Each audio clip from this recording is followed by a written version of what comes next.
Hello my friends.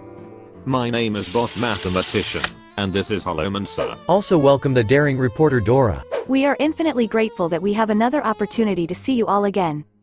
Today we are going to be talking about all the best new decks influenced by the miniset. We hope that our list will help you effectively improve some of your old builds. And try something completely new. Let's start with the king of this miniset. Rivendare Warlock made players look for unusual interactions. The search for an effective strategy that allows the player to kill an opponent in one turn has always caused a lot of excitement among the community.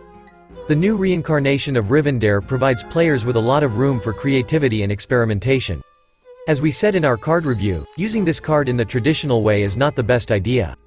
You must find more effective interaction. So far, only the Warlock has been able to find the most optimal use. Thaddeus Warlock builds on the Deathrattle archetype that was born from the March of the Lich King. Unfortunately, the archetype was completely unsustainable, but the mini-set breathed new life into it, and endowed it with a new way to win. The deck uses 3 cards from a new set at once, which happens quite rarely. Thaddeus needs either a special summon option or a cost reduction to effectively reach his potential. With enough cards that can interact with undead creatures, Warlock can match both criteria, allowing you to realize a huge amount of value throughout the turn. In addition to this, Vandar's Stormpike on turn 4 is able to make all your minions cheaper by 3 mana, allowing you to get a huge amount of benefits. The archetype has several variations, and is the most popular Warlock strategy. But its effectiveness at the moment is significantly lower than that of the Curse and Imp strategies.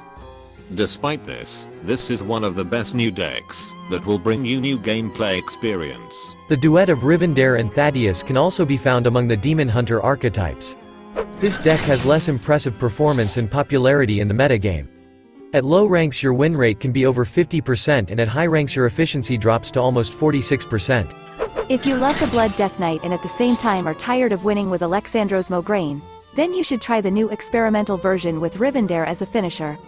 Unlike the previous 2 decks, Death Knight tries to use Rivendare in the traditional way, which means you have to wait too long to activate the effect. But it's a good way to diversify your user experience a bit. This deck also uses a new location card. Construct Quarter shows very good performance. As we said in our previous video, stable value is a big advantage of the card. You do not need to fulfill any special conditions to get the maximum benefit.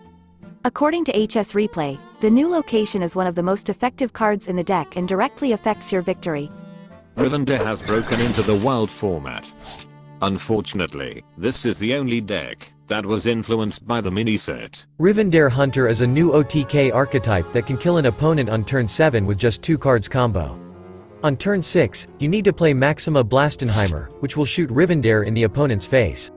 On turn 7, all you have to do is cast Flark's Boom Zuka, which will summon 3 horsemen from the deck. In the early game, you will have a large enough number of tools and options for board control that will allow you to extend the match until the final combo is applied.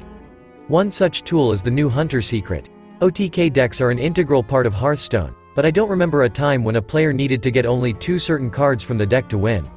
For this reason, Rivendare Hunter is definitely one of the strongest OTK decks in the history of the game. If you don't have Maxima Blastenheimer, you can use Lorekeeper Polekilt instead. This card will allow you to get combo elements into your hand until the 7th turn. If you prefer an aggressive playstyle and want a more efficient deck, Unholy Death Knight is worth checking out. In this deck, Construct Quarter has an unexpected option.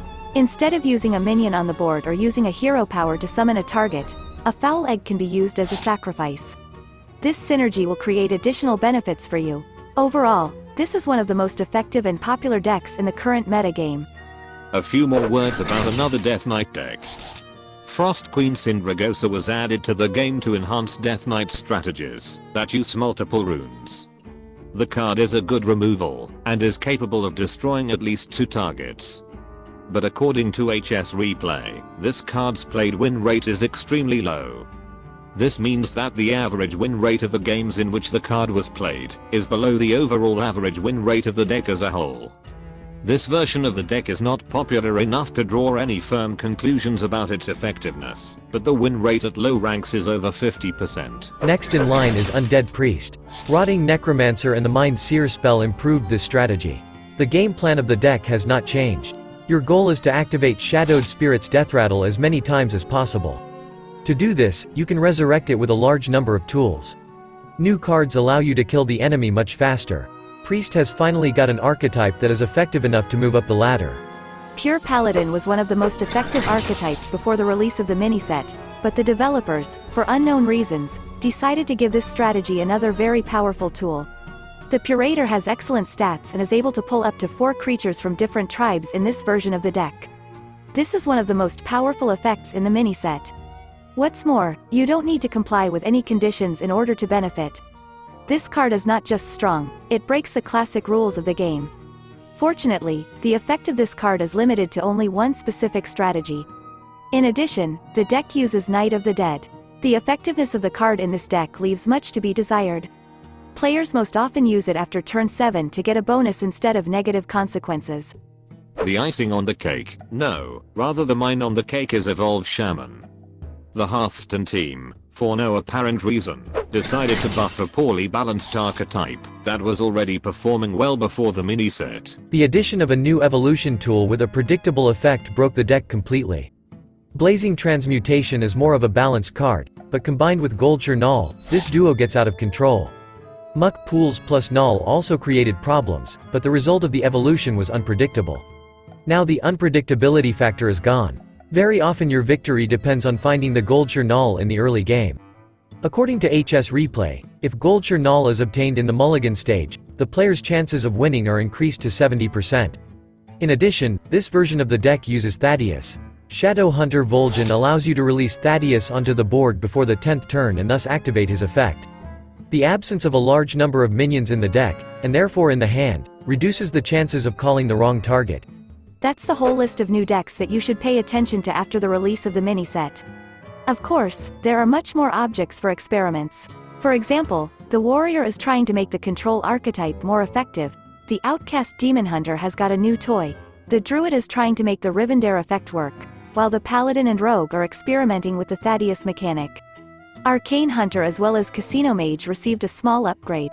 But all these experiments have terrible efficiency at the moment and have almost no effect on the metagame. On the one hand, we got some completely new competitive decks, as well as cards for top archetypes, that made them even more powerful. This approach led to the fact that the situation with Evolved Shaman got out of hand. The archetype has almost no opponents who could hold it back. On the other hand, archetypes that needed support received several new tools that did not affect their effectiveness at all. For this reason, we still don't like the concept of mini-sets, since the cards we get are not reactive and almost never solve current problems in the metagame, but rather often make matters worse. This is not the fault of the developers, since all expansions are created at least a year before the release. Under these circumstances, it is impossible to predict the state of affairs in the metagame that will occur in the distant future. These are just the specificity of creating new content, but we feel that printing new cards is not enough to achieve diversity in the current circumstances. At the same time, this mini-set seems to us one of the best of all time. Thaddeus and Rivendare created a lot of space for creativity. Even if you don't like OTK combos, these decks bring a long-awaited variety to the metagame and give new emotions, although not always positive ones. We can't wait to hear your thoughts on the mini-set's impact on the metagame. Do you think Return to Naxxramas is the best mini-set? Share your opinions in the comments and also take part in polls on our community tab. As always, we would like to express our huge gratitude to our trusted sponsors. Dear friends, your support is incredibly important to us. We also want to welcome our 2 new patrons, Alex Sky and Devil's Advocate. Guys, thank you so much for joining us. Okay, that's all for today. Thank you for spending this time with us. We really hope that we will have the opportunity to get in touch in the next video. Take care of yourself. And never give up.